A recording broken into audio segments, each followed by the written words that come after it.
Под прицелом газовиков на этот раз юрлица. Это магазины, детские сады, индивидуальные предприятия. На первой же точке нарушения. Владелец этого помещения по улице Муталиева, по данным «Газпрома», законно подключился к газу, а вот разрешения на пуск топлива не дождался. Хозяина на месте не застали, и сотрудники приступили к отключению абонента.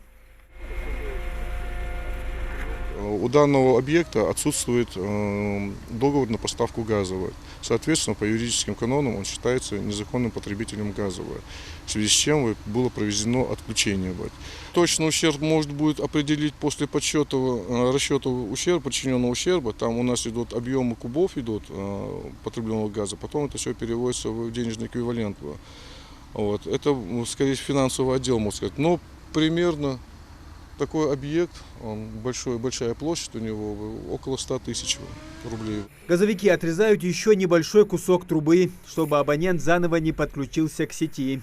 Трубу, по которой идет газ, рабочие просто заглушили, чтобы не было случайной или же намеренной утечки. Впрочем, заново подключаться к сети невыгодно и владельцу магазина. За это можно попасть под уголовную статью. Таких случаев за этот год было около 20. Всего же за 10 месяцев в правоохранительные органы передано около 800 дел. С начала года у нас уже выявлено и передано материалов в правоохранительные органы для принятия решений 779 объектов.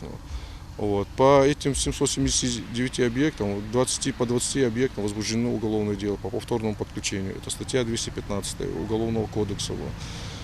Поэтому по остальным, значит, у нас идет административное наказание 7.19 Кодекса административных наказаний, где предусматривают штрафы. Штрафы должны не только предостеречь абонентов от незаконного подключения, но и частично возместить ущерб, нанесенный от кражи топлива. Цифры украденного газа исчисляются в сотнях миллионов рублей. В результате незаконно несанкционированного подключения ущерб нашему обществу составлен 117 миллионов рублей.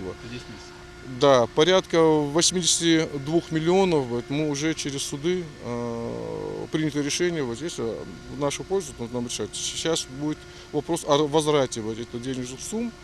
И будем стараться работать над этим, чтобы возместить ущерб.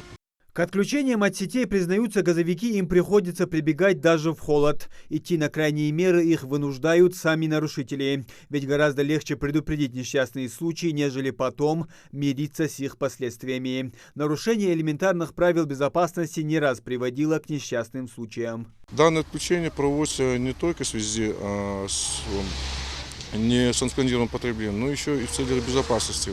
Потому что, как мы знаем, у нас есть печальная статистика, когда объекты незаконно подключенные, если происходили аварии техногенного характера, где даже есть пострадавшие люди. Поэтому во избежание таких случаев мы проводим и профилактические, и на основании действующего законодательства мы проводим такие мероприятия. Пользуясь случаем, хотел бы обратиться к жителям нашей республики, чтобы они очень и очень осторожно относились к тем случаям подключения, самовольного подключения.